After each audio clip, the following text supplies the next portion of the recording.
وآتى المال على حبه ذوي القربى واليتامى والمساكين وابن السبيل والسائلين وفي الرقاب وأقام الصلاة وآتى الزكاة والموفون بعهدهم إذا عاهدوا والصابرين في البأساء والضراء وحين البأس أولئك الذين صدقوا وأولئك هم المتقون।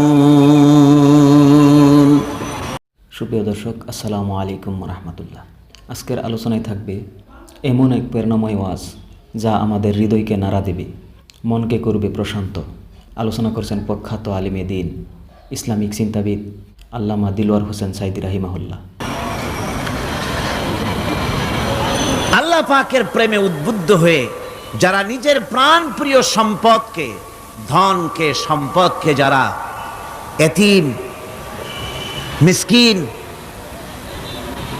নিকটবর্তী আত্মীয় স্বজন, প্রবাসী, পথচারী, সাইল, কৃতদাসের মুক্তির জন্যে যারা দান করে, প্রিয় ধন সম্পদ যারা আল্লাহর রাস্তায় এভাবে দান করে দেয়, নামাজকে প্রতিষ্ঠা করে, যাকাতকে আদায় করে, ওয়াদাকে পালন করে, আর বিপদ মুসিবতে ধৈর্য ধারণ করে, এরাই হচ্ছে সত্যাশ্রিত, এরাই হচ্ছে তাদের দাবিতে সত্যবাদী, ইমানের দাবিতে এরা হচ্ছে সত্যবাদী, আর এরাই হচ্ছে মুত্তাকি।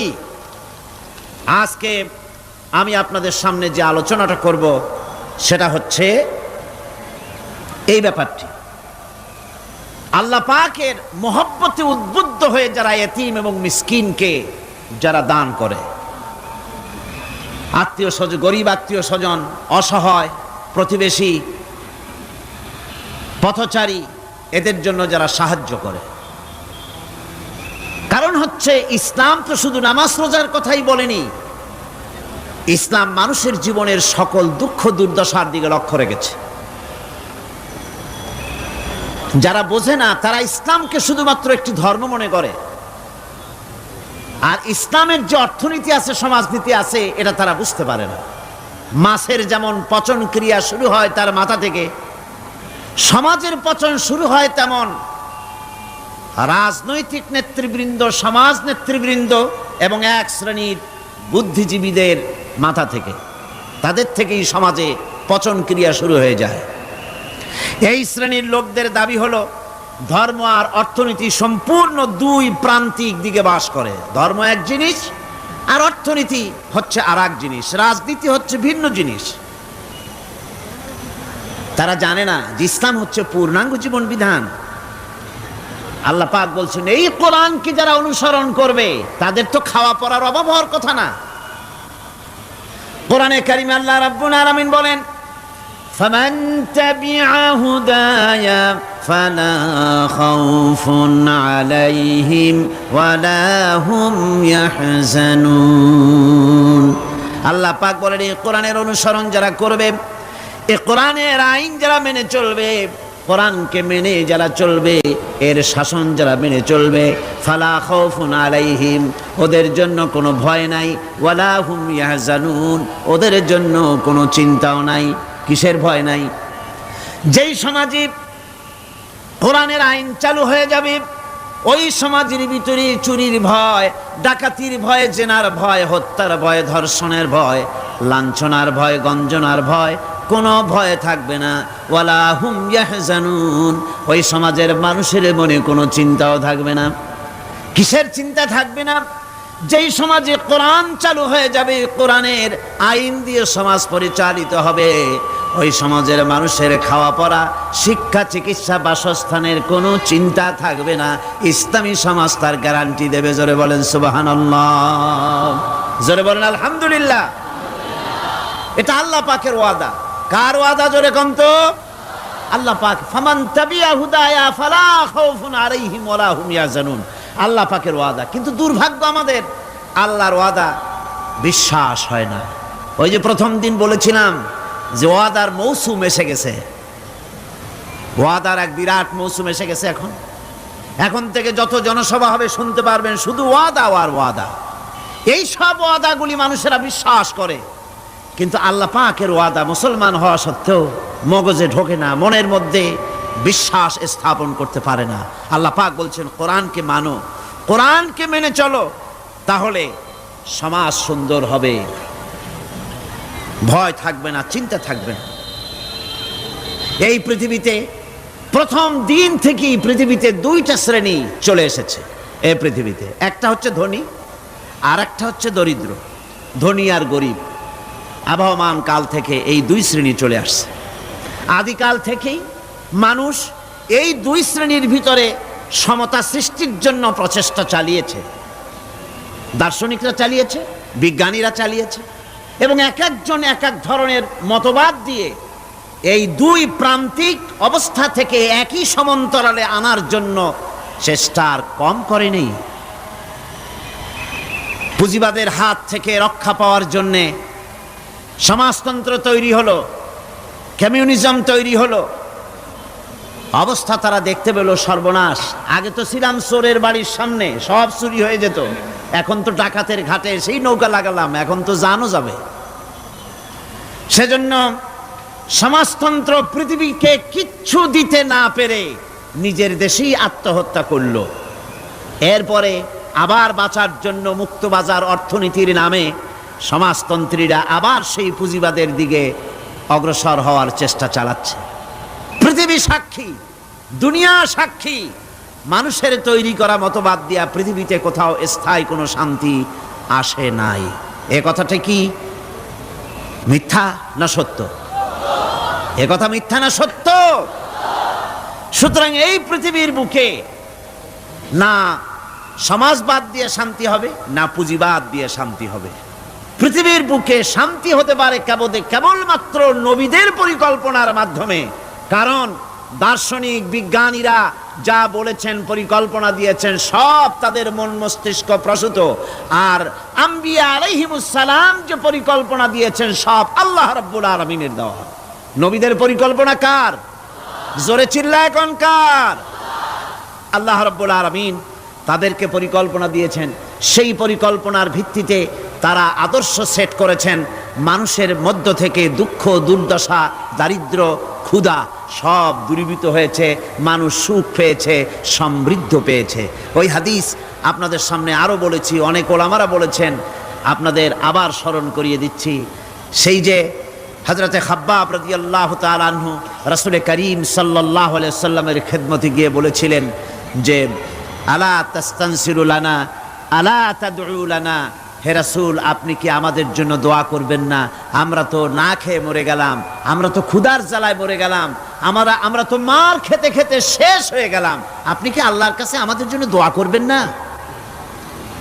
আল্লাহর নবী কাবা শরীফের ছায়ায় আরাম ফরমাচ্ছিলেন। হযরতে খাব্বাবের কথা শুনে আল্লাহর নবী উঠে বসলেন আর তিনি বললেন, ও সাহাবী খাব্বাব শোনো, তোমাদের আগে এই জমিনে যারা দ্বীনের দাওয়াত দিতে এসেছিলেন তাদেরকে সমাজ শক্তি, রাষ্ট্র শক্তি তাদেরকে ধরত। ফায়ুহফারু লাহু ফিল আরদ, এরপরে তার জন্য জমিনে গর্ত খনন করা হতো, কবর খনন করা হতো। ফায়ুজালু ফিহা, এরপরে সেই কবরের ভিতরে তাকে কোমর পর্যন্ত গেড়ে দিত। সুম্মা ইউতা বিল মানশার, এরপরে করাত আনা হতো। ফায়ুদাউ আলা রাসিহি, এরপরে তার মাথার উপরে সে করাত রাখা হতো। ফায়ুজালু নিসফাইন, এরপরে করাত চালায়া জীবিত মানুষটাকে চিরে দ্বিখণ্ডিত করে ফেলে দিত। মা ইয়াসুদ্দুহু যালিকা আন দীনি, এত কষ্ট দেওয়ার পরেও, এত নির্যাতন দেওয়ার পরেও সেই যুগের দ্বীনের একজন দায়ীকেও তারা এক চুলো দ্বীন থেকে সরাই দিতে পারে নাই। ও খাব্বাব শোনো, ওয়াল্লাহি লা ইউতাম্মান্নাল্লাহু হাযাল আমরা হাত্তা ইয়াসিরার রাকিবু মিন সানা ইলা হাদারামাউত। ও ও খাব্বাব শোনো, আমি আল্লাহর নামে কসম করছি, আমি আল্লাহর নামে শপথ করছি, ইয়েমেনের রাজধানী সানা থেকে শুরু করে এই হাজারাবাদ পর্যন্ত লোকেরা যাতায়াত করবে, নারী চলবে, সদাগররা চলবে, টাকা নিয়ে চলবে, যৌবন নিয়ে চলবে, মানুষেরা চলাফেরা করবে, দিনেও যাবে রাতেও যাবে। লা ইয়াখাফু ইল্লাল্লাহ, ওই মানুষগুলির মনের মধ্যে আল্লাহ রাব্বুল আলামিনের ভয় ছাড়া কোনো ভয় থাকবে না। জোরে কোন সুবহানাল্লাহ। ওয়ালাকিন্নাকুম তাস্তাজিলুন, বরং তোমরা বড্ড তাড়াহুড়ো করছো। অপেক্ষা করো, তাড়াহুড়ো করো না, অপেক্ষা করো। এরকম সমাজ আসবে, চুরি, ডাকাতি, জেনা, ব্যভিচার, হত্যা, ধর্ষণ, ক্ষুধা, দারিদ্র কিচ্ছু থাকবে না। একটি সুন্দর সোনার সমাজ তৈরি হয়ে যাবে। রাসূল করিম সাল্লাল্লাহু আলাইহি ওয়াসাল্লাম মুসলমান মানুষ যখন ইসলাম কবুল করতে লাগলো, তাদেরকে ইসলাম গ্রহণের আহ্বান জানিয়ে তাদেরকে যে কথাটা তিনি বলতেন সেটা ছিল, ইয়া আইয়ুহান নাস কুলু লা ইলাহা ইল্লাল্লাহ তুফলিহু। এটা হলো রাসূলের কথা। আল্লাহর নবী বলতেন, মানব সকল কল্যাণ যদি পেতে চাও, মুক্তি যদি পেতে চাও, বাঁচতে যদি চাও, যদি শোষণ বঞ্চনা থেকে যদি মুক্তি পেতে চাও, তাহলে পড়ো লা ইলাহা ইল্লাল্লাহ। জোরে পড়েন লা ইলাহা ইল্লাল্লাহ, লা ইলাহা লা ইলাহা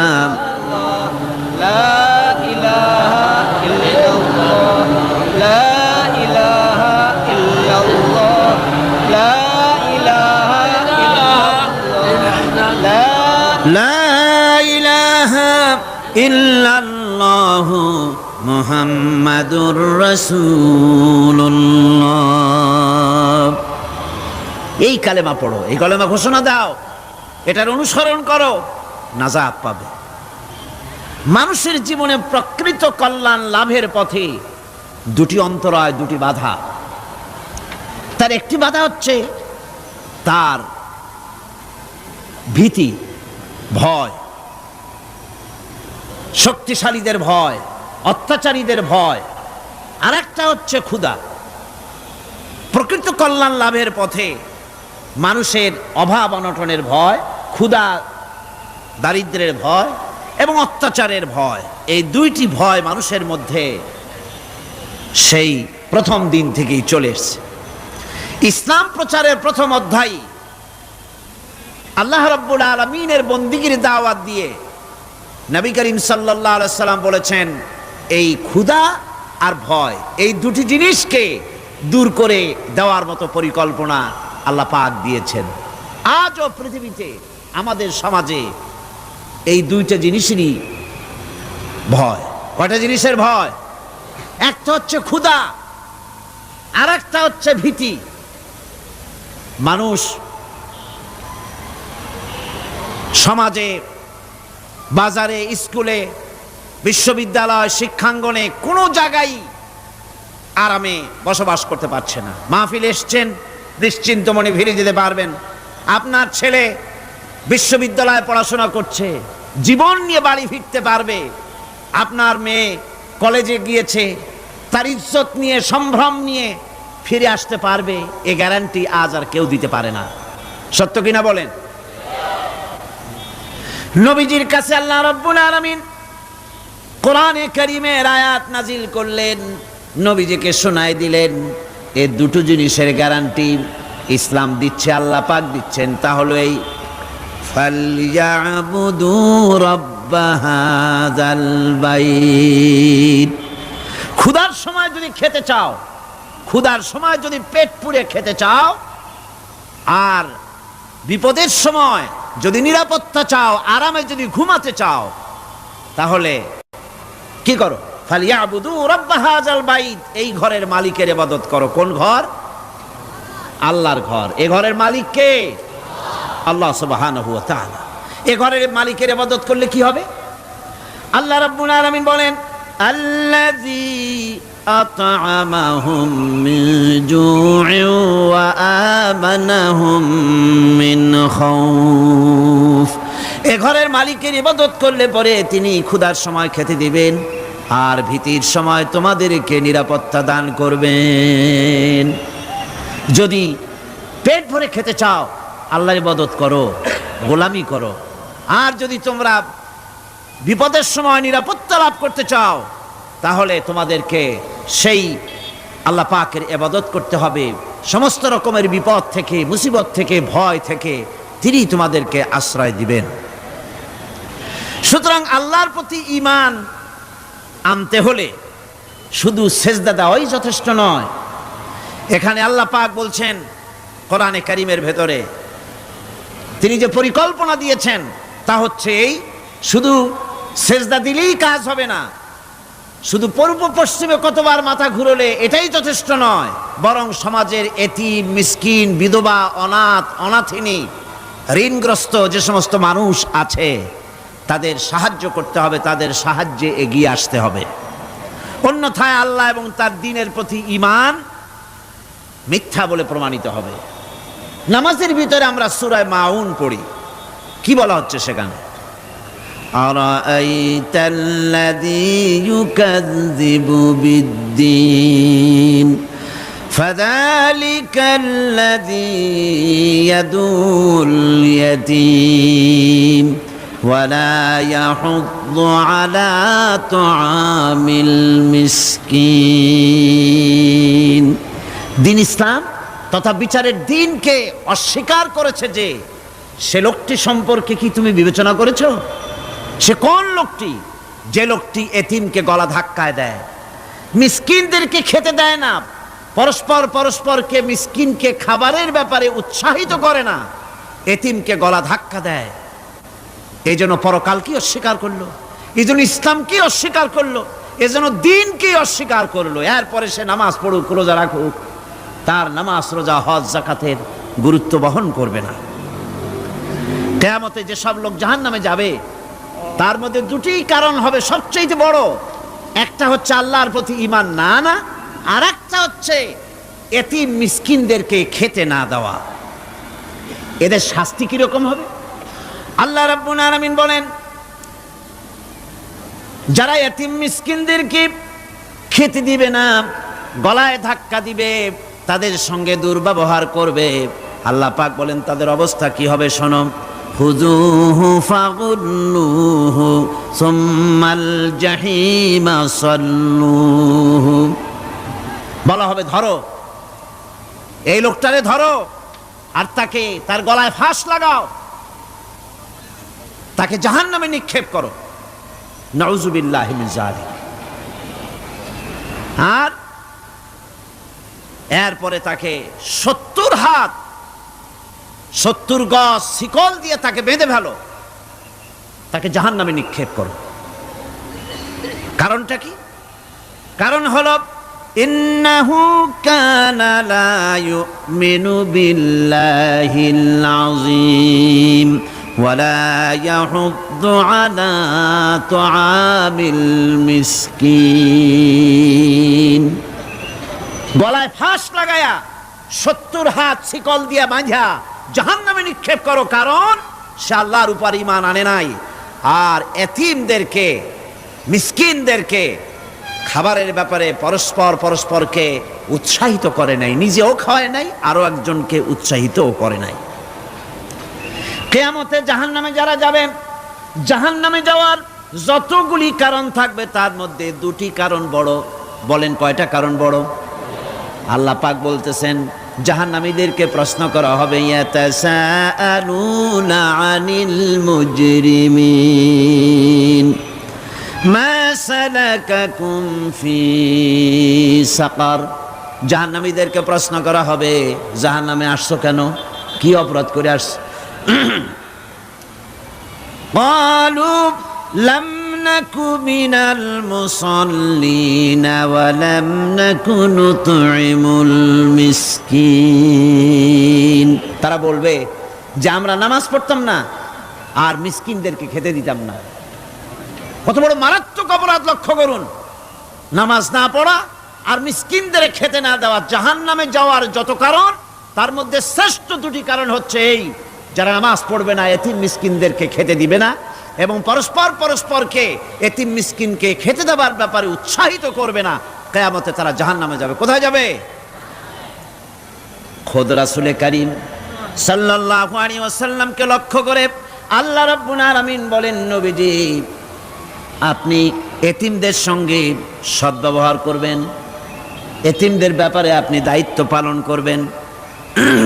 কারণ হলো আপনিও তো এক সময় এতিম ছিলেন, এতিমের ব্যাপারে দায়িত্ব পালন করবেন।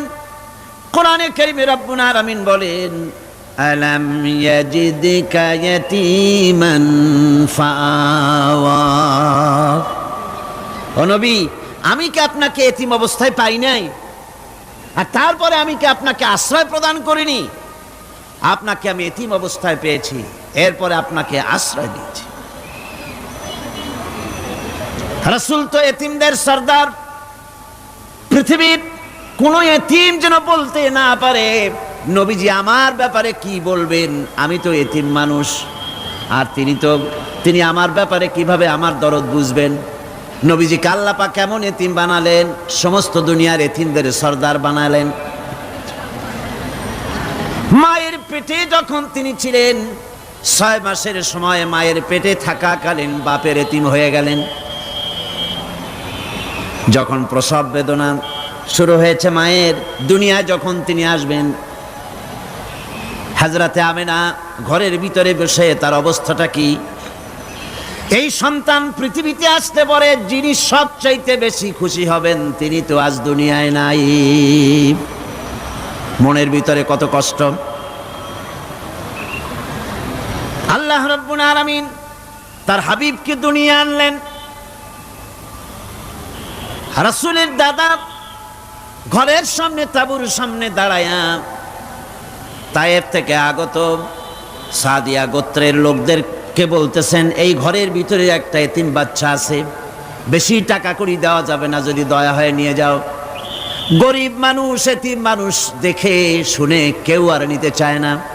সবশেষে এলেন ভাগ্যবতী মেয়ে, ভাগ্যবতী মহিলা হযরতে হালিমাতুস সাদিয়া। তিনি এসেছেন, কোনো ছেলে পেলে পায় নাই, সকলের শেষে তিনি এসেছেন। আব্দুল মুত্তালিব বলছেন, এই ঘরের মধ্যে একটা এতিম বাচ্চা আছে, দয়া হলে নিয়ে যেতে পারো। তিনি স্বামীর সঙ্গে পরামর্শ করলেন, এরপরে বললেন, যদি দেখতে অন্তত ভালো হয়, মন যদি ভালো লাগে নিয়ে যাব, একেবারে খালি হাতে ফিরে যাওয়ার চাইতে তো ভালো। হযরতে হালিমা বলেন, আমি ঘরের মধ্যে প্রবেশ করলাম, মা আমিনার কোল থেকে শিশু মুহাম্মদ সাল্লাল্লাহু আলাইহি সাল্লামকে যখন আমি কোলে নিলাম, আমি হুজুরের চেহারার দিকে নজর করে দেখলাম, আমার কাছে মনে হলো যেন পূর্ণিমার চাঁদটা আমার কোলে ধরা দিয়েছে। রাসূল কি শিশু মুহাম্মদ সাল্লাল্লাহু আলাইহি সাল্লাম কি যখন নিয়ে বাড়ির দিকে রওনা হলাম, যে গাধা আমার সকলের পেছনে এসেছে, সেই গাধা এখন সকলের আগে ছুটে চলে যায়। এরপরে বাড়ি যখন নিয়ে গেলাম, কুয়ায় পানি বাড়লো, গাছে ফসল বাড়লো, খেজুর গাছে খেজুর বাড়তে লাগলো, জমিনে ফলন বেড়ে গেল। রাসূলের দুধ বোন সাইমা রাসূলকে নিয়ে মুহাম্মদ সাল্লাল্লাহু আলাইহি সাল্লাম তাকে দোলনা নিয়ে দোল দিতেছে।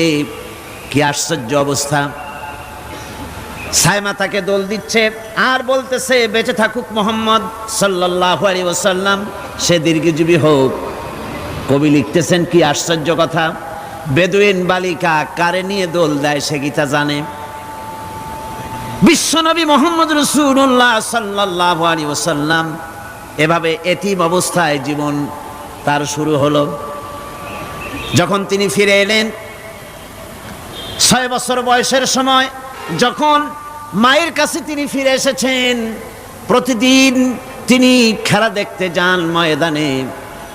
ইতিহাসের মধ্যে লেখা হয়েছে, মা প্রতিদিন সন্ধ্যার সময় তাকে ফিরে পান। আজকে সন্ধ্যা হয়ে গেছে, শিশু মুহাম্মদ সাল্লাল্লাহু আলাইহি সাল্লাম বাড়ি ফেরেন না। কারণ কি, কেন বাড়ি ফেরে না? সন্ধ্যার দিকে তিনি চলে গিয়েছেন পাহাড়িয়া ময়দানে, যে দেখেন ধুধু করতেছে, চতুর্দিকে সন্ধ্যা হয়ে গেছে, অন্ধকার হয়ে গেছে, কোনো ছেলে পেলে নাই, কেউ নাই। পাহাড়ের পাদদেশে বসে শিশু মুহাম্মদ সাল্লাল্লাহু আলাইহি সাল্লাম কাঁদতেছেন। মা প্রশ্ন করলেন, বাবারে সন্ধ্যা উত্তীর্ণ হয়ে গেল, কেন একা একা বসে বসে কাঁদো? তিনি বলছেন, মাজি আজ কদিন খেলা দেখতে আসলাম ময়দানে, প্রতিদিন দেখি যখন সন্ধ্যা হয়ে যায় মুরব্বী শ্রেণীর কিছু লোক আসে, ছেলেকে নাম ধরে ডাক দেয়, ছেলেরা দৌড়ে তারা বাবার কাছে চলে যায়, আর বাবা ছেলেকে কোলে নিয়ে মুখে চুমা দিয়া বাড়ির দিকে নিয়ে যায়। আমি আজ কদিন পর্যন্ত এই ময়দানে এলাম, কোনোদিন সন্ধ্যাবেলায় তো কেউ এসে আমাকে মুহাম্মদ বলে একটা ডাক দিল না। আমার আব্বা কি নাই? আল্লাহ রাব্বুল আলামিন বলেন, আলাম ইয়াজিদকা ইয়াতীমান ফাআওয়া। এরকম এতিম অবস্থায় পেয়ে আমি কি আপনাকে আশ্রয় দেই নাই? আপনাকে আমি পেয়েছি এতিম অবস্থায়, এরপরে আমি আপনারে আশ্রয় দিলাম।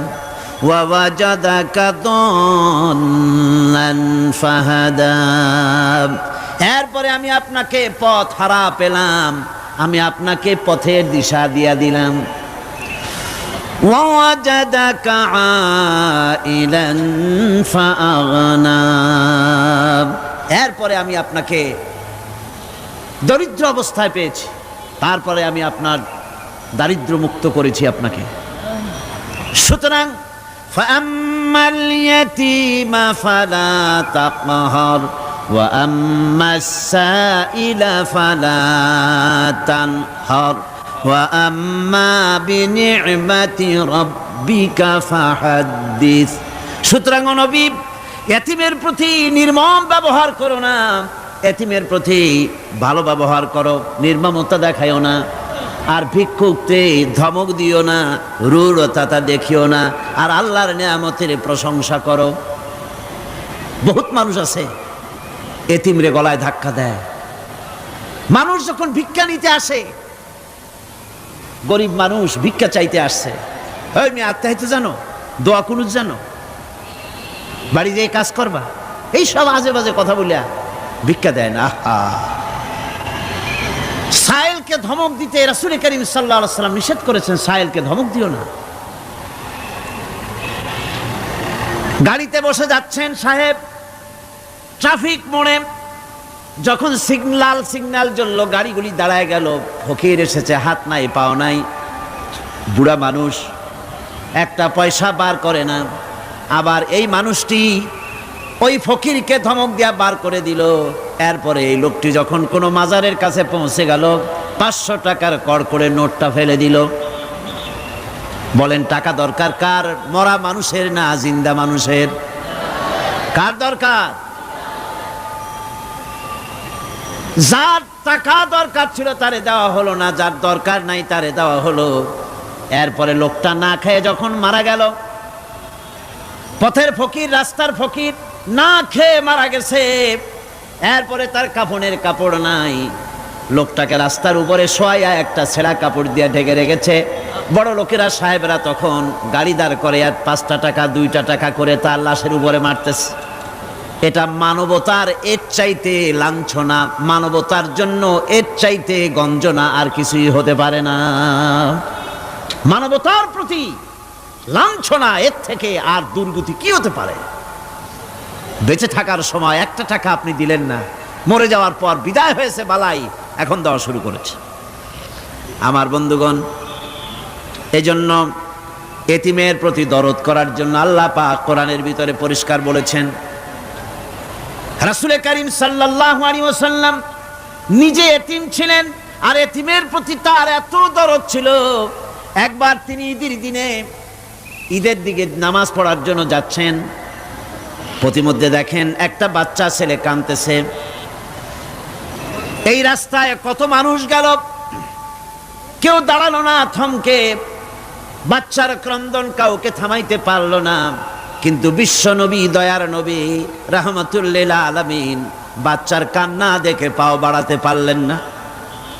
নবীজি দাঁড়ায় গেলেন, জিজ্ঞেস করেন, ও বাচ্চা, ঈদের দিনে কাঁদো কেন? ঈদের দিনে তো কাঁদতে নাই। বাচ্চা বলে তোমার কাছে বলবো না, আমি সেই সকালবেলা থেকে বসে আছি, আমি যদি মক্কার আব্দুল্লাহর পুত্র মুহাম্মদ রাসূলুল্লাহ সাল্লাল্লাহু আলাইহি সাল্লামকে পাই, মনের দুঃখ তার কাছে বলবো। বিশ্ব নবী জমিনের উপরে বসে পড়লেন, বাচ্চারে কোলের উপরে উঠায় বলেন, বাচ্চা বলো কি তোমার দুঃখ, তুমি যার জন্য বসেছো আমি তো সেই এতিম নবী, কি বলতে চাও? বাচ্চা বলতেছেন, ইয়া রাসূলুল্লাহ, আমার বাবা মারা গেছে সেই ছোট্টবেলায়, একেবারেই তখন মায়ের পেট থেকে আমি আসার পর বাপ মরে গেল, আমার মা আর একজনের সঙ্গে বিয়ে বসেছে, সেই পুরুষটি আমারে দেখতে পারে না, আমার মা যদি আমারে কোলে করে এসে সহ্য করতে পারে না, আমারে চুমা খাইলে সহ্য করতে পারে না, আমারে খাবার দিলে মা মার খায়। আজ ঈদের দিনে রাতে আমার মা আমাকে বলল, বাবারে তোমার কপাল খারাপ, তোমার বাবা মারা গেছে, তোমাকে সাহায্য করার কেউ নাই, আমি তোমার যত্ন করতে পারলাম না, কোলে নিয়ে চুমাও দিতে পারি না, আমার এমনই কপাল খারাপ। সুতরাং এতিমের দরদ এতিম ছাড়ার কেউ বুঝবে না, তুমি আজ চলে যাও, ওই রাস্তায়, ঈদের রাস্তায় দাঁড়ায় থাকো, মাঠের রাস্তার পাশে, বিশ্বনবীর কাছে তোমার দুঃখ বলো, এতিমের দুঃখ তিনি বুঝবেন। আমি মায়ের কথা মতো এই জায়গায় এতক্ষণ বসে আছি, হুজুর আপনি দয়া করে, আমার কথা তো আপনার কাছে বললাম, আমার মনের এই দুঃখ। নবীজি বাচ্চার কথা শুনতেছিলেন, চোখ দিয়া পানি পড়তেছিল, বাচ্চাকে বুকের সঙ্গে জড়িয়ে ধরে নবীজি বলেন, ও এতিম, মুহাম্মদ সাল্লাল্লাহু আলাইহি ওয়াসাল্লাম যদি তোমার পিতা হন আর হযরতে আয়েশা যদি তোমার মা হয়ে যায়, বলো তোমার মনের দুঃখ মেটে নাকি? ছেলের ডুকরে কেঁদে উঠলো আর বলল, ইয়া রাসূলুল্লাহ, আপনি যদি আমার পিতা হন আর আয়েশা যদি আমার মা হয়ে যায়, এর থেকে বড় সৌভাগ্যের আমার তো আর কিছুই নাই। নবীজি এতিমকে বাড়ি নিয়ে গিয়ে হযরতে আয়েশার হাতে তুলে দিয়ে বললেন, আয়েশা রে, পবিত্র ঈদের দিনে আল্লাহ রাব্বুল আলামিন তোমার জন্য একটা উপহার পাঠিয়েছেন, এটা যত্ন করো। এতিমের প্রতি দরদ রাখার জন্য আল্লাহ রাব্বুল আলামিন বলেছেন, এতিম, মিসকিন, বিধবা, অসহায় লোক, তাদের প্রতি যাতে করে মুসলিম সমাজ লক্ষ্য রাখে, সেজন্য আল্লাহ পাক নির্দেশ করেছেন। বুখারী এবং মুসলিম শরীফের হাদিসে এসেছে, আস-সাই আলাল আরমালাত ওয়াল মিসকিন কাস-সাই ফি সাবিলিল্লাহ, বিধবাদের জন্য, মিসকিনের জন্য কেউ যদি কোনো উদ্যোগ গ্রহণ করে, কেউ কোনো সাহায্য দেয়, জিহাদের ময়দানে জিহাদ করে আল্লাহর রাস্তায় যে সওয়াব পাওয়া যায়, যে মর্যাদা পাওয়া যায় আল্লাহর কাছে, এতিম, মিসকিন, বিধবাকে সাহায্য করলে সেই সওয়াব আল্লাহ রাব্বুল আলামিন আমলনামায় দিয়ে দেন। ইসলাম যেহেতু মজলুম মানবতার জন্য পৃথিবীতে এসেছে, যারা বলে ইসলাম পুঁজিবাদের আশ্রয়স্থল, তাদের মতো বেকুব আর নাই। এই কথা তারা বলে উদ্দেশ্যমূলক ভাবে, রাজনৈতিক উদ্দেশ্যমূলক ভাবে সব কথা বলে। ইসলাম যদি পুঁজিবাদের আশ্রয়স্থল হবে, তাহলে তো ইসলাম সর্বপ্রথম কবুল করত ধনীরা, কথা ঠিক কিনা কন? কিন্তু ইসলাম কবুল করলো সর্বপ্রথম কারা? সর্বপ্রথম ইসলাম কবুল করেছে নিগৃহীত, নির্যাতিত গরিব মানুষগুলি, হযরত বেলালের মতো মানুষ, আম্মারের মতো মানুষ, এই সব গরিব মানুষগুলি, নারী, গরিব, অসহায়, নির্যাতিত, তারা ইসলাম কবুল করেছেন সর্বপ্রথম। সুতরাং ইসলাম পুঁজিবাদের আশ্রয়স্থল নয়, ইসলাম হচ্ছে দুনিয়ার সমস্ত মজলুম মানবতার আশ্রয়স্থল। যেরকম আলহামদুলিল্লাহ। আমার বন্ধুগণ, ইসলামী বিপ্লবীর দাওয়াতের পর্যায়ে মক্কি জিন্দিগিতে যখন সূরাগুলি রাসূলের আসতেছিল, সেই সময় আল্লাহ রাব্বুল আলামিন বলেছেন, ওয়াহাদাইনাহুন নাজদাইন, আমি কি উভয় স্পষ্ট পথ তাদেরকে দেখায় দেই নাই? উভয় স্পষ্ট পথ তাদেরকে দেখানো হয়েছে।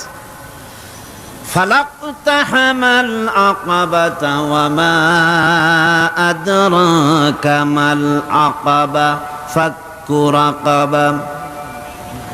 তুমি কি জানো, তারা, আসল কথা হলো তারা সেই দুর্গম বন্ধুর ঘাঁটিটি অতিক্রম করতে চায় না, তুমি কি জানো সেই বন্ধুর দুর্গম ঘাটিটি কি? তা হচ্ছে শৃঙ্খল বন্দি দশা থেকে মানুষদেরকে মুক্ত করে দেওয়া। আর আও ইতআমুন ফি ইয়াউমিন যী মাসগাবা ইয়াতীমান যা মাকরাবা আও মিসকিনান যা মাতরাবা। উপবাসের দিনে নিকটবর্তী এতিম দুঃখীকে খেতে দেওয়া, আর ধুলামলিন মিসকিন যারা আছে তাদেরকে খেতে দেওয়া, যাদের পেটে খাবার নাই ক্ষুধার দিনে খুঁজে খুঁজে তাদেরকে খাবার দেওয়া। এই সমস্ত কাজ যারা করবে আল্লাহ রাব্বুল আলামিন তাদের সম্পর্কে বলেছেন উলাইকা আসহাবুল মাইমানা। কিয়ামতের দিন এদের ডান হাতে আল্লাহ রাব্বুল আলামিন আমলনামা দান করবেন। জোরে কোন সুবহানাল্লাহ। আমলনামা বেঈমান যারা তাদের হাতে আসবে, তাদের কোন হাতে আসবে? বাম হাতে। আর আমলনামা ডান হাতে আসবে কাদের? এই সমস্ত লোকদের যারা এতিমকে মিসকিনকে যারা খেতে দিয়েছে। আর খেতে দিয়ে এতিম মিসকিনদেরকে খেতে দিয়ে তারপরে এর দ্বারা তাদেরকে কোনো খোঁটা দেয় নাই। তাদেরকে কেন খাওয়াস? কোরআনে কারীম বলছে ওয়ায়ুতঈমুনা আত-তাআমা আলা হুব্বিহি মিসকিনান ওয়া ইয়াতীমান ওয়া আসীরা। আল্লাহর সৎ লোকেরা আল্লাহর ভালোবাসায় উদ্বুদ্ধ হয়ে খাবার খাওয়ায় মিসকিনদেরকে, এতিমদেরকে। আর তারা বলে ইন্নামা নুতঈমুকুম লিওয়াজহিল্লাহি লা নুরিদু মিনকুম জাযাআন ওয়ালা শুকুরা। আমরা যে তোমাদের খাইতে দিলাম, এ খাওয়াচ্ছি শুধুমাত্র আল্লাহকে খুশি করার জন্য। কারে খুশি করার জন্য? আল্লাহরে খুশি করার জন্য। এই খাবারের ব্যাপারে তোমাদের কাছ থেকে কোনো কৃতজ্ঞতা চাই না। যেটা করি সেটা আল্লাহর জন্যই করি, আল্লাহকে খুশি করার জন্য। সুতরাং না কৃতজ্ঞতা চাই, না এর দ্বারা কোনো বিনিময় চাই। আল্লাহ রাব্বুল আলামিন এতিমের মাল সম্পদ আত্মসাৎ করার ব্যাপারে কঠোরভাবে নিষেধ ঘোষণা করেছেন। এতিমের মাল সম্পদ যেন আত্মসাৎ করো না। কোরআনে কারিমে স্পষ্ট ভাষায় বলা হয়েছে ওয়াতুল ইয়াতামা আমওয়ালাহুম ওয়ালা তাবাদদালুল খাবিসা বিত-তাইয়্যিব। এতিমের মাল ধন সম্পত্তি যথাযথভাবে তাদের হাতে ফিরিয়ে দাও। ওয়ালা তাবাদদালুল খাবিসা বিত-তাইয়্যিব। আর তাদের ভালো মালগুলি তোমার খারাপ মাল দিয়া বদলাইয়া দিও না। ولا تأكلوا أموالهم إلى أموالكم إنه كان حوبا كبيرا। আর তাদের সম্পদ তোমাদের সম্পদের সাথে যেন মিশাইয়া হজম করে ফেলে দিও না। এটা অত্যন্ত মস্ত বড় গুনাহ। এ কাজ তোমরা করবে না।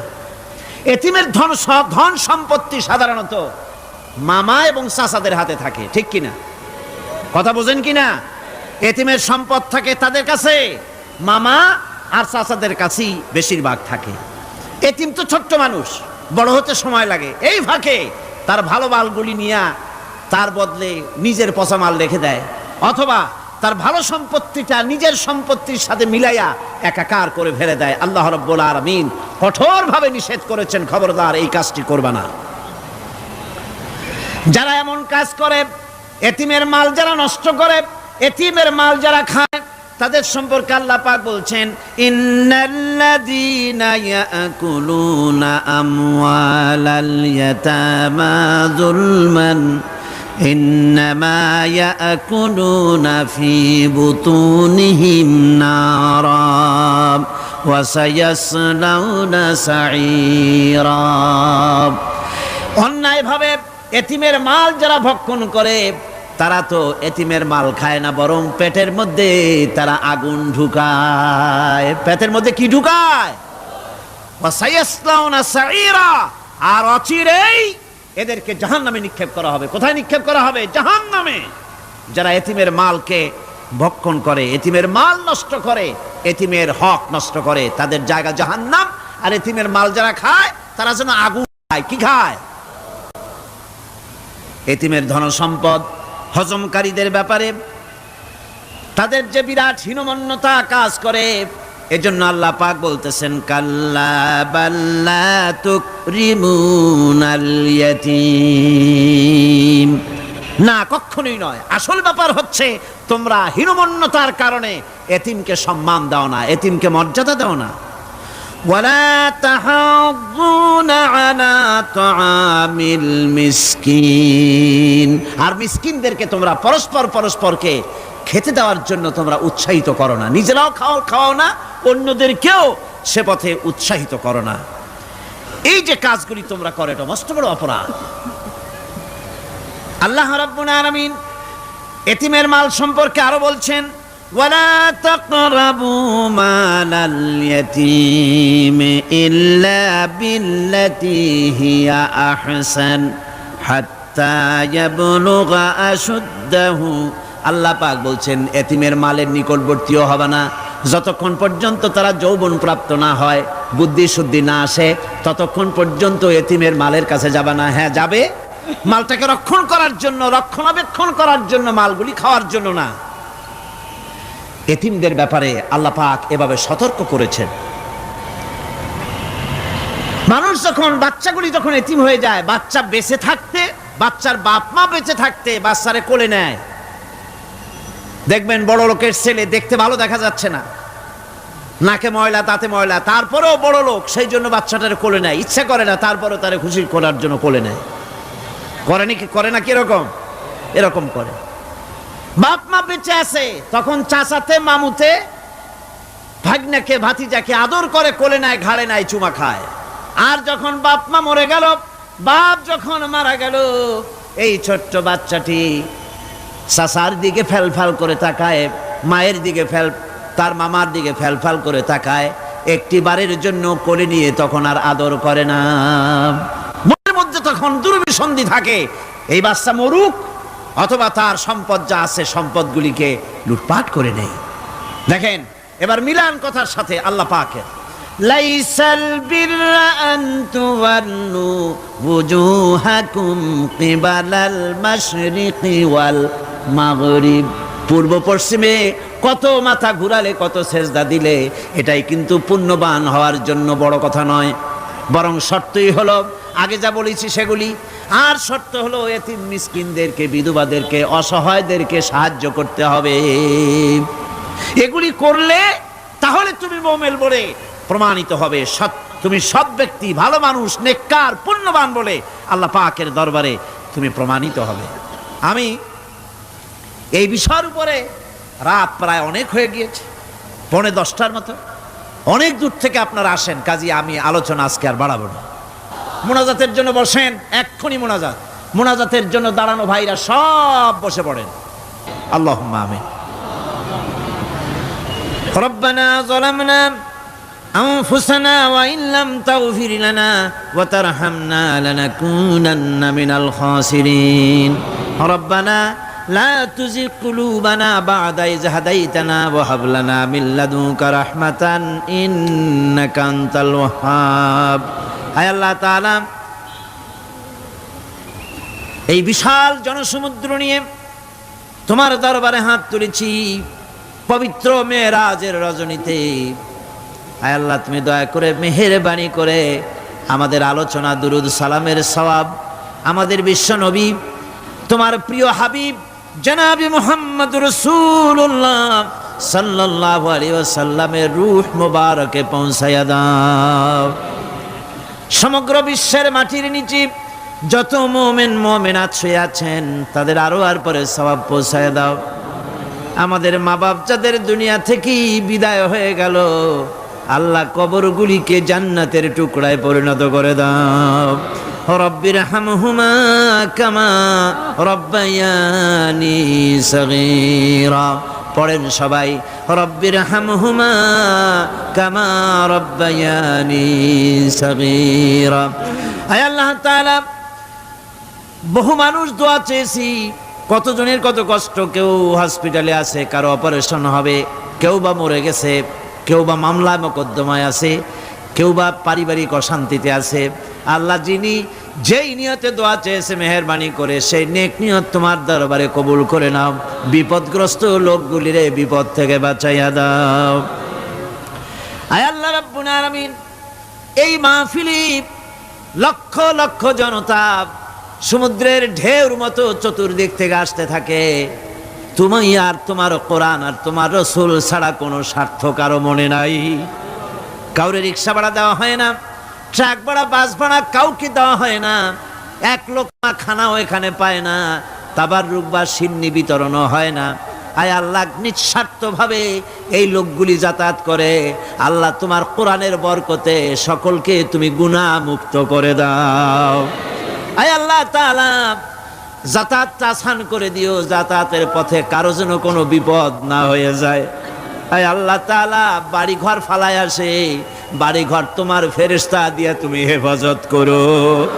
রব্বুল আলামিন, মা বোনেরাও কষ্ট করে আসে, আল্লাহ তুমি দয়া করে এ মাহফিলে যারা শরীক হয়, এ মাহফিলে কোরআনের মাহফিলে শরীক হওয়ার কারণে তোমার কাছে একটা দাবি করি। দাবিটা হলো, মেহেরবানি করে সব মানুষকে তোমার কাবা ঘর দেখাও।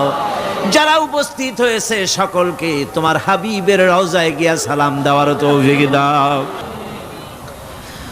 রব্বানা তাকাব্বাল মিন্না ইন্নাকা আনতাস সামিউল আলিম ওয়া তুব আলাইনা ইন্নাকা আনতাত তাওয়াবুর রহিম। সুবহানা রাব্বিকা রাব্বিল ইজ্জাতি আম্মা ইয়াসিফুন ওয়া সালামুন আলাল মুরসালিন আলহামদুলিল্লাহি রাব্বিল আলামিন। ওয়াজআল আখিরা কালিমাতিনা ইনদাল মাউত লা ইলাহা ইল্লাল্লাহু মুহাম্মাদুর রাসূলুল্লাহ। আসসালামু আলাইকুম ওয়া রাহমাতুল্লাহ। ওই যে সেই আপনার প্রাইমারি স্কুলে ভিজিট করতে গিয়েছিল ইন্সপেক্টর, তারপরে প্রাইমারি না হাই স্কুল যায় জিজ্ঞেস করছে ছেলেরা কি পড়ছো, বলে ইতিহাস। ঠিক আছে, ইতিহাস থেকেই প্রশ্ন করবে, বলো তো চীনের প্রাচীর কে ভেঙেছে? ছেলেরা জবাব দিচ্ছে, তুমি বলো, তুমি বলো। কেউ বলছে বেঞ্চের কোনা যে ছেলেটি, সে বলছে সর্বনাশ। কেউ যখন স্বীকার করে না, এটা তো আমার মাথায় আসবে। সব শেষ ইন্সপেক্টর তাকে বলছে, তুমি বলো তো কে ভেঙেছে চীনের প্রাচীর? কয় স্যার, গ্রামে আমার দুষ্টমির যথেষ্ট বদনাম আছে, কিন্তু চীনের প্রাচীর ভাঙার মতো দুষ্কর্ম আমি করি নাই। ইন্সপেক্টর খুব রেগে গেলেন, মাস্টারের দিকে তাকালেন, এই বুঝি আপনার ইতিহাস পড়ানো? মাস্টার ইন্সপেক্টরের বিরক্তি ভরা মুখ দেখে বলছেন, স্যার রাগ করবেন না, এসব ছাত্র তো আমার, ওদের অবস্থা তো আমি জানি। আপনি আসছেন ঢাকা থেকে, আপনি জানবেন? আমি হলফ করে বলতে পারি আমার ক্লাসের কোন ছাত্র চীনের প্রাচীর ভাঙে নাই। ইন্সপেক্টর রাগ হইয়া চলে গেছে হেডমাস্টারের রুমে, যায় বলছে যে আমি আপনার স্কুলের গ্রান্টকে আমি নাকচ করে দেবো, মঞ্জুরি আমি ক্যান্সেল করে দেবো। কেন? এই অবস্থা। হেডমাস্টার বলছে, স্যার রাগ করবেন, আপনার জন্য কিছু টাকা পয়সাও রাখছি হাদিয়া। বড় একটা চর্বিযুক্ত খাসিও জবাহ করা হয়েছে, পুকুর থেকে রুই মাছ তোলা হয়েছে।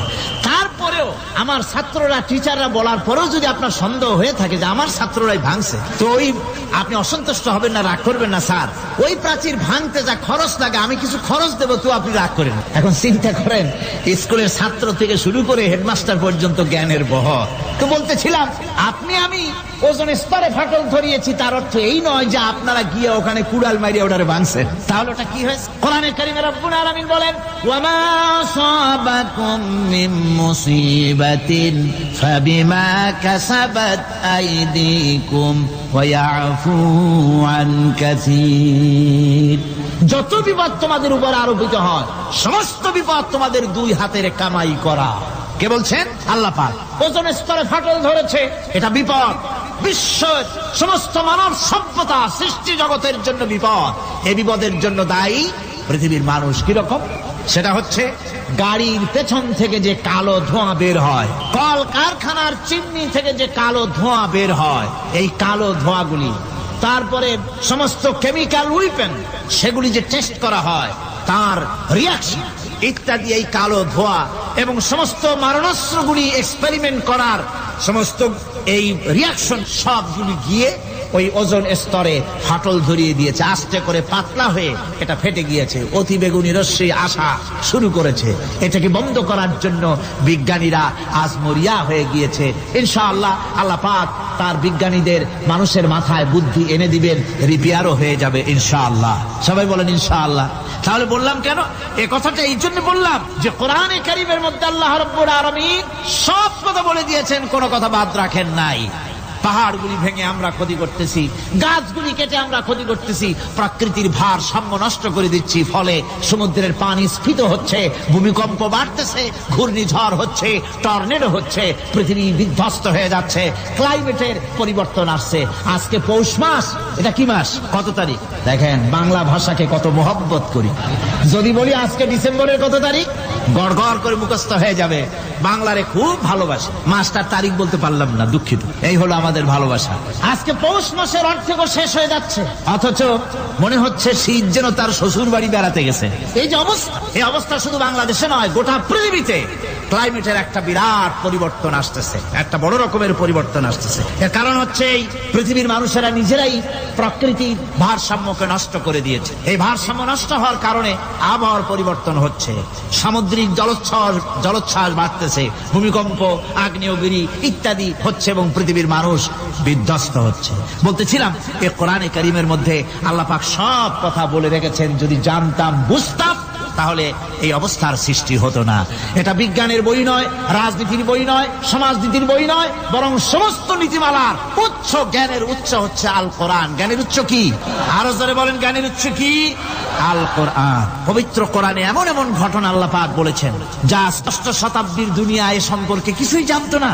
অবশ্য কিছু কিছু ঘটনা ইহুদিদের কিতাবে অতিরঞ্জিত আকার এবং বিকৃত অবস্থায় এসেছে, কিন্তু কোরআনে কারীম দুনিয়ার মানুষকে আদম সৃষ্টি, নূহের বন্যা, তারপরে মুসা আলাইহিস সালাম ফেরাউনের ঘটনা, ইব্রাহিম আলাইহিস সালামের নমরুদের ঘটনা এবং ইউসুফ আলাইহিস সালামের কাহিনী সবগুলিকে সুন্দর করে কোরআন শরীফ উপস্থাপনা করেছে রাসূলের মাধ্যমে, যা পৃথিবীর ইতিহাসে কেউ জানতো না। সেগুলি আল্লাহ পাক জানাইছেন কিভাবে? কোরআনে কারীম বলছে, তিলকা মিন আম্বাইল গায়বি নুহিহা ইলাইকা মা কুনতা তা'লামুহা আনতা ওয়ালা কওমুকা মিন ক্বাবলি হাযা। এ হলো সব অজ্ঞাত ঘটনা।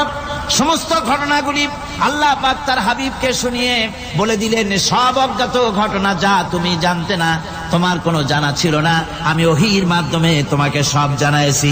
ইউসুফ আলাইহিস সালামকে যখন তার ভাইয়েরা কুয়ার মধ্যে ফেলে দিতেছিল তখন তুমি উপস্থিত ছিলে না, এই ঘটনা ওহীর মাধ্যমে আমি জানালাম। মুসা আলাইহিস সালামকে যখন ফেরাউন দরিয়ার ভিতরে ফেলে দিল, সেই সময় তুমি সিনাই পর্বতের পাশে দাঁড়িয়ে সব দৃশ্য লক্ষ্য করনি, অথচ আমি ওহীর মাধ্যমে সব তোমাকে খুলে খুলে বলে দিয়েছি। আল্লাহ পাক সমস্ত ঘটনাগুলিকে বলে বলে কোরআন শরীফের মধ্যে সব সাজিয়ে দিলেন, বলে দিলেন। তিনি বললেন, ওয়ামা কুনতা বিজানিবিল গারবি ইয কাযাইনা ইলা মুসাল আমরা ওয়ামা কুনতা মিনাশ শাহিদিন। ফেরাউন যে মুসার সঙ্গে যে ব্যবহারটা করলো, এ সময় সেখানে তুমি উপস্থিত ছিলে না, আমি ওহীর মাধ্যমে তোমাকে তা জানিয়ে। কাযালিকা নাকুসসু আলাইকা মিন আমবাই মা ক্বাদ সাবাকা ওয়া ক্বাদ আতাইনাকা মিন লাদুন্না যিকরা। আল্লাহ পাক বলেন, এভাবে আমি আপনার কাছে অতীত ঘটনাগুলি ওহীর মাধ্যমে নিখুঁত ভাবে আপনার সামনে সব বলে দিয়েছি। আমার ভাইয়েরা, এই বিশ্বলোকে ঊর্ধ্ব লোক সম্পর্কে নির্ভুল তথ্য বর্ণনা আল্লাহ পাক করে দিয়েছেন কোরআনের মাধ্যমে। 1665 খ্রিস্টাব্দে স্যার আইজাক নিউটন তিনি আবিষ্কার করলেন মাধ্যাকর্ষণ শক্তিকে। এই মাধ্যাকর্ষণ শক্তি, ল অফ গ্র্যাভিটেশন, এ সম্পর্কে মানুষের এই থেকে কিছু জানলো, কিন্তু আজ থেকে 1400 বছর আগে আল্লাহ রাব্বুল আলামিন তার উম্মি নবী, যিনি কোনো বিজ্ঞানাগারে লেখাপড়া করেন নাই, কোনো সায়েন্স রিসার্চ করেননি, যিনি কোনো কলেজ ইউনিভার্সিটিতে পড়াশোনা করেননি, তার মাধ্যমে জানিয়েছেন মাধ্যাকর্ষণ শক্তির কথা। কোরআন বলছে, ইন্নাল্লাহা ইউমসিকুস সামাওয়াতি ওয়াল আরদা আন তাজুলা। এই পৃথিবী এবং সমস্ত গ্রহ উপগ্রহকে আল্লাহ পাক বলছেন, আমি এমন এক শক্তি দিয়েছি যে শক্তির মাধ্যমে একটা আরেকটাকে আকর্ষণ করে রাখছে। এই পৃথিবীতে মাধ্যাকর্ষণ শক্তি শুধু পৃথিবীর নাই, সূর্যের আছে, মঙ্গলের আছে, নেপচুনের আছে, ইউরেনাসের আছে, বৃহস্পতির আছে। প্রত্যেকটি গ্রহের আলাদা আলাদা মাধ্যাকর্ষণ শক্তি আছে, আর এই শক্তির বলে একটা আর একটাকে টেনে ধরছে যাতে করে বিচ্ছিন্ন হয়ে না যায়, যাতে করে ধ্বংসপ্রাপ্ত না হয়। এগুলি আল্লাহ পাক এই তথ্যগুলি কোরআনে কারীমের মধ্যে বলেছেন। ফলে মরিস বুকাইলির মতো লোক, যিনি ফরাসি দার্শনিক, তিনি বলেছেন দুনিয়ার সমস্ত বিজ্ঞানীদের থিওরি হচ্ছে এই যে বিজ্ঞানের কোনো থিওরি ফাইনাল নয়। আজ একটা হচ্ছে, কাল সেটাকে পরিবর্তন করে নতুন আর এক থিওরি আসতেছে। কিন্তু কোরআনে কারীমের মধ্যে আমি, কে বলতেছেন কথা? না না না, মরিস বুকাইলি বলছে, কোরআন শরীফের ভিতরে আমি যে বিজ্ঞানের তথ্য পেয়েছি, থিওরি পেয়েছি, তার কোনো পরিবর্তন আজও হয় নাই, ভবিষ্যতেও হওয়ার কোনো সম্ভাবনা নাই। মরিস বুকাইলি মনে করেছিলেন বেদ আর বাইবেলে যেমন ভুল আছে, কোরআন শরীফে ওই রকম ভুল আছে, নাউজুবিল্লাহ। সেই জন্য তিনি আরবি শিখলেন কোরআন বোঝার জন্য, ভুল ধরার জন্য। কোরআন শিখলেন কি জন্যে? ভুল ধরার জন্য।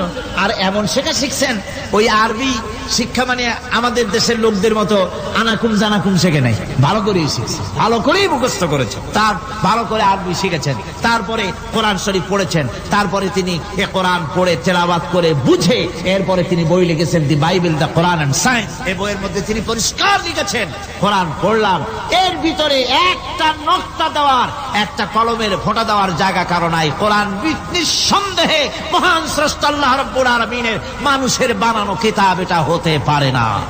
সুতরাং কোরআন শরীফের মধ্যে আল্লাহ পাক সব কথা বলে দিয়েছে। বিজ্ঞানের সাথে কিন্তু কোরআনের সংঘর্ষ নাই। অনেকে মনে করে যে বিজ্ঞান আর কোরআন এর মধ্যে বিরাট সংঘর্ষ। না, বিরাট সংঘর্ষ নয়, দুই একটা পয়েন্টে সংঘর্ষ থাকতে পারে। অধিকাংশ ব্যাপারই বিজ্ঞান, আমি মনে করি বিজ্ঞানের আবিষ্কার যত বাড়বে, কোরআন বোঝা মানুষের জন্য তত সহজ হবে।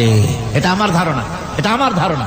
বিজ্ঞানের সাথে দুই একটা পয়েন্টের উপরে সংঘর্ষ আছে, যেমন চন্দ্র এবং সূর্য সম্পর্কে, সৌরজগৎ সম্পর্কে Copernicus, Kepler, Galileo, Newton, Einstein, মহাশূন্য সম্পর্কে যে সব বক্তব্য রেখেছেন, সেসব বক্তব্যের সাথে কোরআন শরীফের কিছুটা বৈপরীত্য রয়েছে।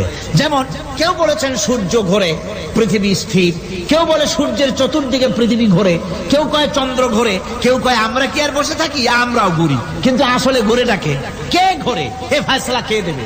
কে দিবে বলুন তো? হ্যাঁ, ঠিক বলেছেন, আল্লাহই দিবেন, কারণ এগুলি সৃষ্টি করেছেন কে? এবার শুনুন, এই বিতর্কের মীমাংসা আল্লাহ পাক করছেন কোরআনে কারিমে বহু আগে।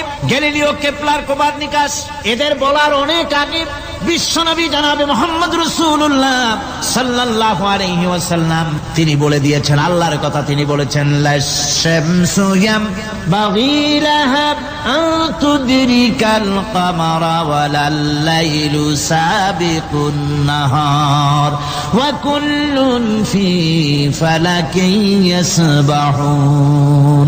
প্রবল জ্ঞানী হইবে যাহারা, আপন মনেতে বুঝিবে তাহারা, রাত্রি পারে না আগে যাইবার দিনের স্থান করি অধিকার, চন্দ্র বাঁধে না সূর্যের গায়েতে, সূর্য পারে না চন্দ্রকে ধরিতে, যার যে স্থান বহাল রাখিয়া ভ্রমণ করিছে খোদাকে ডরিয়া। আল্লাহ রাব্বুল আলামিনকে ভয় করে সব ঘুরছে, চাঁদও ঘোরে, সূর্য ঘোরে, মঙ্গল ঘোরে, ইউরেনাস ঘোরে, বৃহস্পতি ঘোরে, পৃথিবীও ঘোরে, সব ঘুরছে তো ঘুরছেই, বন বন করে ঘুরছে, একটা নির্দিষ্ট কক্ষপথে, আপন আপন কক্ষপথে ঘুরছে, যার ফলে অ্যাক্সিডেন্ট হয় না। সুবহানাল্লাহ, জোরে বলেন সুবহানাল্লাহ। নির্ধারিত কক্ষে ঘুরছে, নির্ধারিত কক্ষে ঘুরছে, এর কক্ষগুলি আল্লাহ পাক ঠিক করে দিয়েছেন, সেই কক্ষে ঘুরতেছে, একে অপরের পথ অতিক্রম করতেছে না। আবার ওই মহাশূন্যের ভেতরে রয়েছে ব্ল্যাক হোল। ব্ল্যাক হোল কি? ব্ল্যাক হোল হচ্ছে একটা বিরাট অন্ধকার গহ্বর, একটা মৃত্যুকূপ।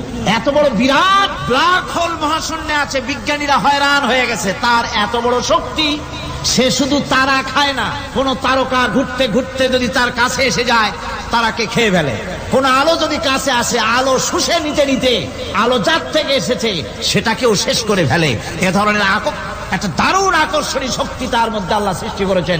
একটা ব্ল্যাক হোল আছে মহাশূন্যের ভিতরে, সূর্য, চন্দ্র, গ্রহ, নক্ষত্র, যে সূর্য পৃথিবীর চাইতে 13 লক্ষ গুণ বড়, এমন 2 কোটি সূর্য খাইয়া হজম করতে পারে, এত বড় ব্ল্যাক হোল আল্লাহ তৈরি করে রেখেছেন মহাশূন্যের উপরে। রয়েছে মিল্কি ওয়ে, রয়েছে গ্যালাক্সি, অন্তত 10,000 কোটি, 10 সহস্র কোটি তারকা দিয়ে সমৃদ্ধ গ্যালাক্সি মিল্কি ওয়ে, যেটা অন্ধকার রাত্রে, তারকা সজ্জিত রাতে উত্তর দক্ষিণ দিকে টানা একটা পথের মতো দেখা যায়। এটা হচ্ছে গ্যালাক্সি, এইটাকে বলা হয় মিল্কি ওয়ে, এটা হচ্ছে ছায়াপথ। অসংখ্য তারকা এর মধ্যে রয়েছে। কত বড় বড় তারকা, অনেক দূরে। তাই আমরা দেখি বিন্দু বিন্দু, আসলে কি বিন্দু না। কত বড় জানেন? বিজ্ঞানীরা বলেছেন দৈত্যের মতো বিরাট বিরাট তারকা আছে, যে সূর্য পৃথিবীর চাইতে 13 লক্ষ গুণ বড়। এরকমের সূর্য অন্তত 3 কোটি সূর্য খাইয়া হজম করতে পারে, এরকম অসংখ্য তারকা মিল্কি ওয়ের ভিতরে আল্লাহ সৃষ্টি করেছেন। সুবহানাল্লাহ বিহামদিহি সুবহান। আর মানুষ লাফায়, 4 আঙ্গুল মানুষ খালি লাফ দেয়, মোষ কতগুলো রাখিয়া। কোন আনন্দে লাফা, কি শক্তি তোমার মহাশূন্যের তুলনায়। এই পৃথিবীর অবস্থান কি জানেন? এই জন্য যত বেশি পড়াশোনা করবেন মাথা নত হয়ে যাবে। কমিউনিস্ট হয় ছাগলেরা, বুদ্ধিমান কোনোদিন কমিউনিস্ট হয় না। কারা কমিউনিস্ট হয়? ছাগলগুলি, যাদের আকল নাই, যাদের জ্ঞান নাই, বুদ্ধি নাই, ওরাই কমিউনিস্ট হয়। কোন চিন্তাবিদ, কোন বিজ্ঞানী কমিউনিস্ট হয় না। মাথা নত হয়ে যায়, আল্লাহর এই সৃষ্টি দেখে পাগল হয়ে যায়। নিঃসন্দেহে আল্লাহ আছেন, নইলে পরে এগুলি হয় কি করে? আমি চিন্তা করে পাই না কমিউনিস্ট হয় কেমন। কতখানি পাগল হইলে হয়। ছোট্ট একটা রুমাল দেখলে মনে করি কোন তাঁতি এটারে বানাইছে। একটা এই কি জানি কয় মাইক দেখলে মনে করি কেউ এটাকে বানাইছে। টেবিল দেখলে মনে করি কেউ বানাইছে। ফ্রিজ দেখলে মনে করি বানাইছে কেউ। একটা সুই দেখলে মনে করি কেউ এটাকে বানাইছে। আর এই বিশাল পৃথিবী, ওই বিশাল আকাশ, কমিউনিস্টরা কয় এমনি এমনি হয়েছে। আমার বন্ধুগণ, মাথা নত হয়ে আসবে চিন্তা করলে কি বিশাল সৃষ্টি আল্লাহ পাকের। এই ছায়াপথ, এই গ্যালাক্সি, এর তুলনায় পৃথিবীর অবস্থান কোথায়? পৃথিবীর অবস্থানটা হচ্ছে আমার হাতে একটি কলম। এই কলমটা কাগজের উপরে, আমি যদি এই নিপটা কাগজের ভিতরে নিপে যতটুকুন জায়গা টাচ করবে, মহাশূন্য গ্যালাক্সি মিল্কি ওয়ে, আল্লাহর এই মহাশূন্যের তুলনায় পৃথিবীর অবস্থান একটা কলমের নিপে যতটুকুন জায়গা নাই, এর থেকে বেশি নয়। এই যদি হয় পৃথিবী, তাহলে সেই পৃথিবীর মানুষ আপনি কতটুকুন? সলিমুদ্দি বসিরুদ্দি খালি লাফা। আমার বন্ধুগণ, লাভ কি? লাভের চোটে বলে হ্যান করেঙ্গে ত্যান করেঙ্গে, লাঠিকে আমদার মুগুর ভরেঙ্গে। কয়েকদিন পর শোনা যায় শীত হয়ে পড়ছে, কিছু নাই। সুতরাং আল্লাহ পাকের অসীম সৃষ্টি জগৎ, এর সঙ্গে বিজ্ঞানের সংঘর্ষ কম। 2-1টা পয়েন্টে আছে, বাকি সবগুলিতে বিজ্ঞানের আবিষ্কার যত বাড়তেছে, আল্লাহরে চেনা, সৃষ্টি জগৎকে জানা মানুষের জন্য তত সহজ হচ্ছে। আর রহমান আল্লামাল কোরআন, কোরআন শিখিয়েছেন আমাদেরকে। রহমান এমন নিয়ামত দিয়েছেন যার মধ্যে সব আছে। মানুষ সৃষ্টির ব্যাপারে, মানব সৃষ্টির ব্যাপারে নির্ভুল তথ্য যদি পেতে হয়, তাহলে কার কাছে যাব? জোরে কোন? আল্লাহর কাছে যেতে হবে। আর আল্লাহর কাছে না যাইয়া মানব সৃষ্টির রহস্য যদি জানতে যাই ডারউইনের কাছে, তাহলে আপনার মামু হবে সুন্দরবনের বান্দরেরা। ঠিক কিনা?